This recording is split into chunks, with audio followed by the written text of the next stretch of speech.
So I was thinking, what should follow last week's talk about emotional triggers and emotional pain? And I came to realize that we hadn't yet talked about one of the biggest contributors to our emotional pain, and that is our incessant need to fix other people, to make ourselves comfortable enough to be around them. Every person, every family has faced this destructive behavior at some point in life. And our experiences can be both frustrating and painful. But before we can actually learn how we can change this behavior, we need to understand why we do it. So I'm going to give you two of the primary reasons I believe we do this.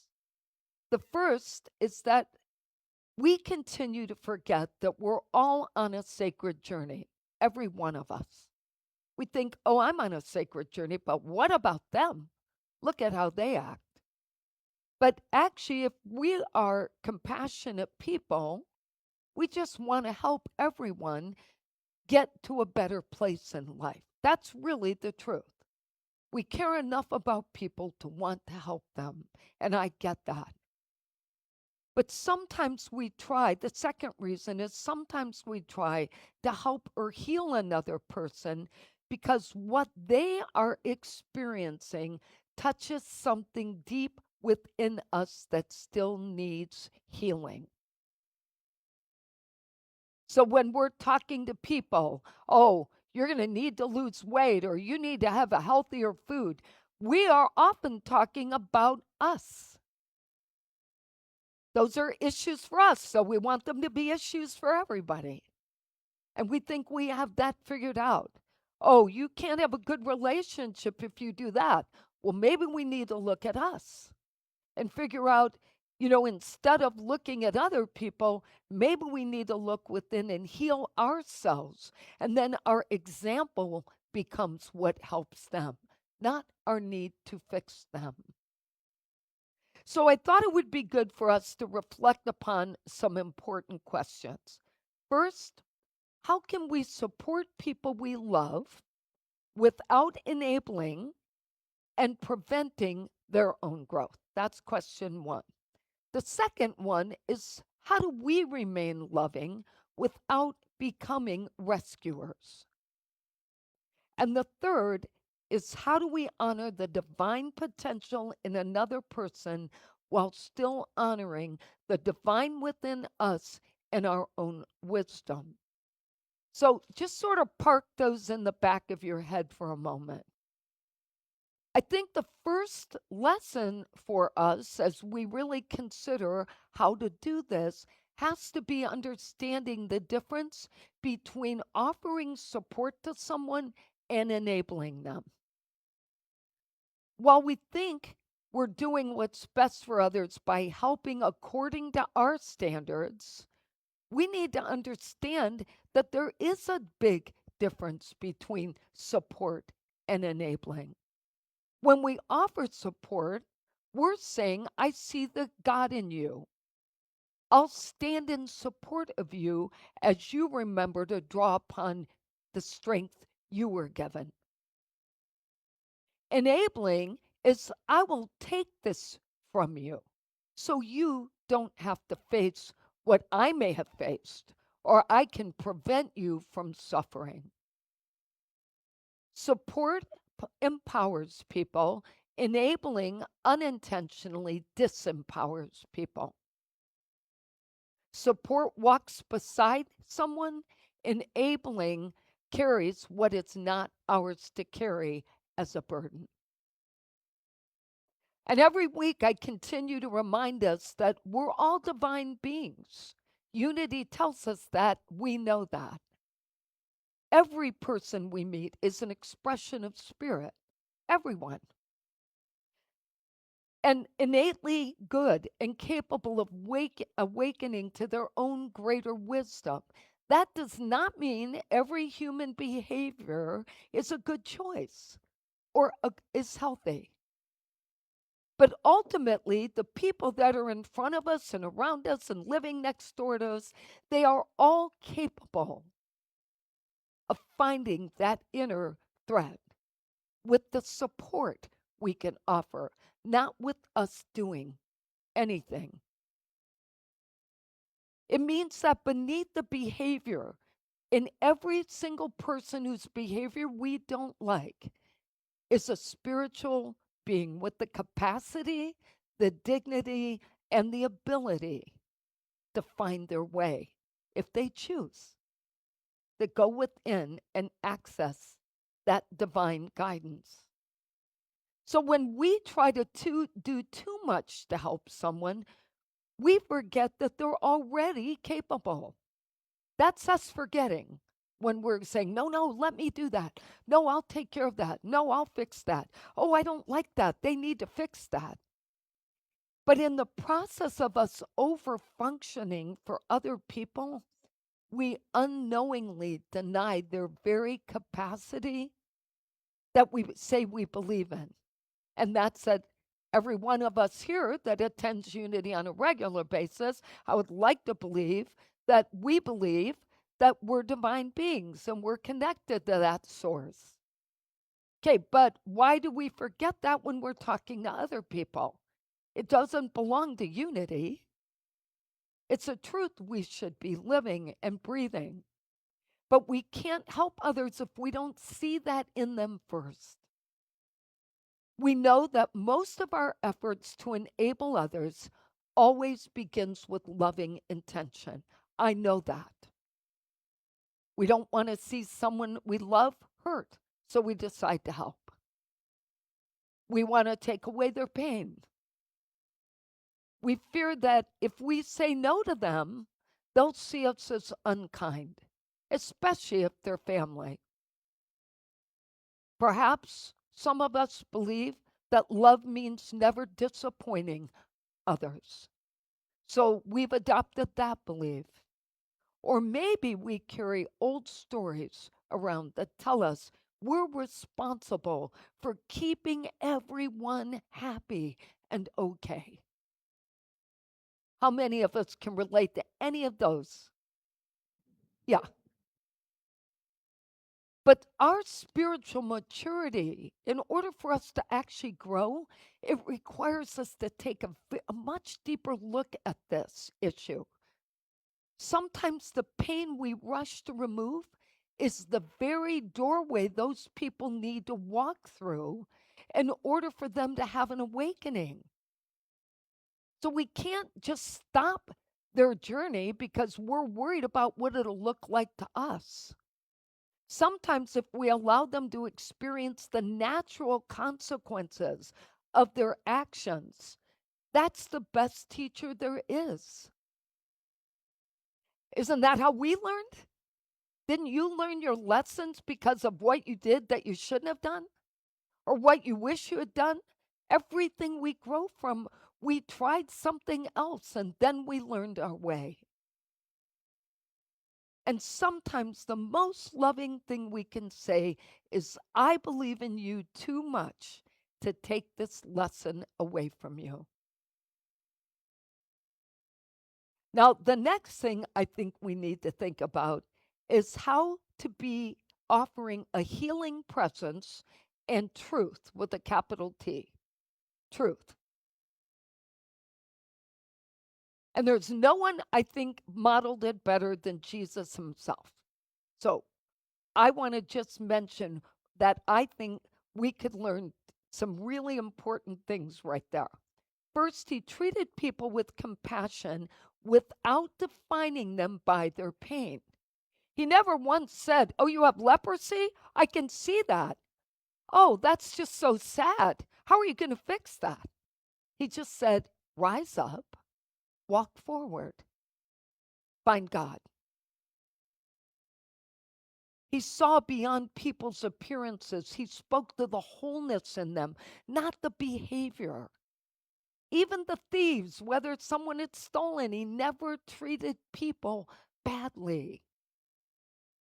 To those who were sick or felt excluded or ashamed or afraid, he offered a healing presence and God truth. That's it. He prayed with them, he saw them walking through it, and he told them to rise up.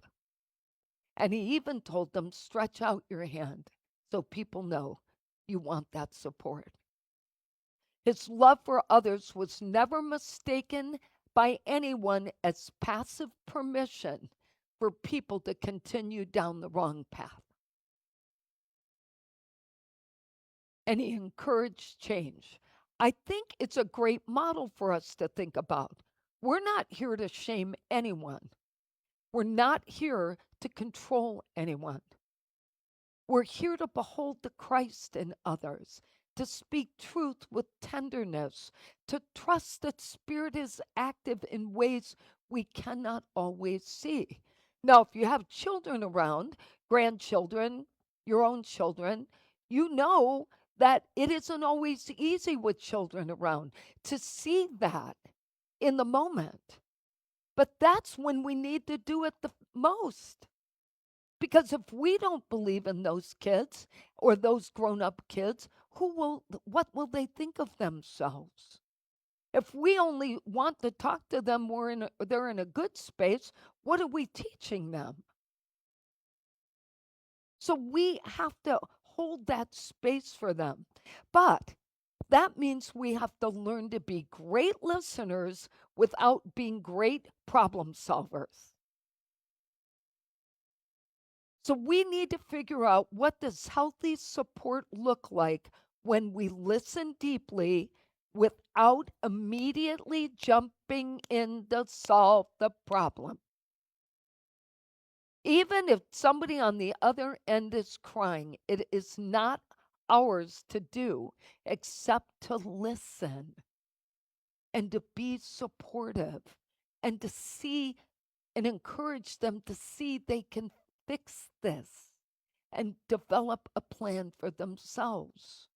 So we could listen and we could recognize their struggle and encourage them, even if we don't like the plan. But we don't need to get involved in implementing. Oh, here, I'll do this for you. You do that. I'll call here. You call there. No, we don't need to do that. We can provide the phone numbers. We can provide the links, but we don't need to do the work. Because if they don't do the work, they don't want to fix it bad enough. And that's the part that I think we get confused by. Well, I've given them all this wisdom of mine, but they haven't done a thing. Well, maybe they're not ready.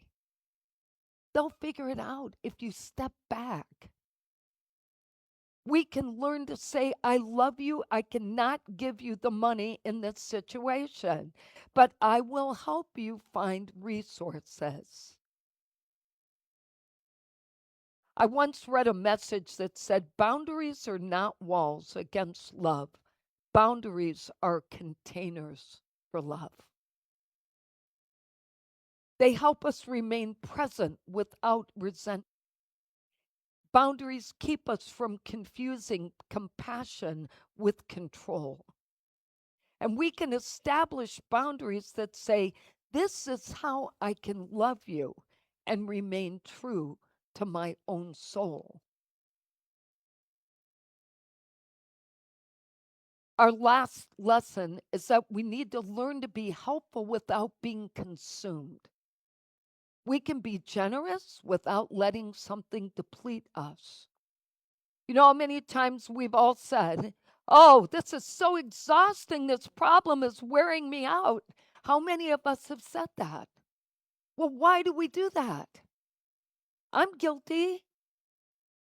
Take the world. I swear to God standing here, I believe my first half of my 13 surgeries when I was young, because they were all back related, were carrying the burdens of my family, my friends, the world.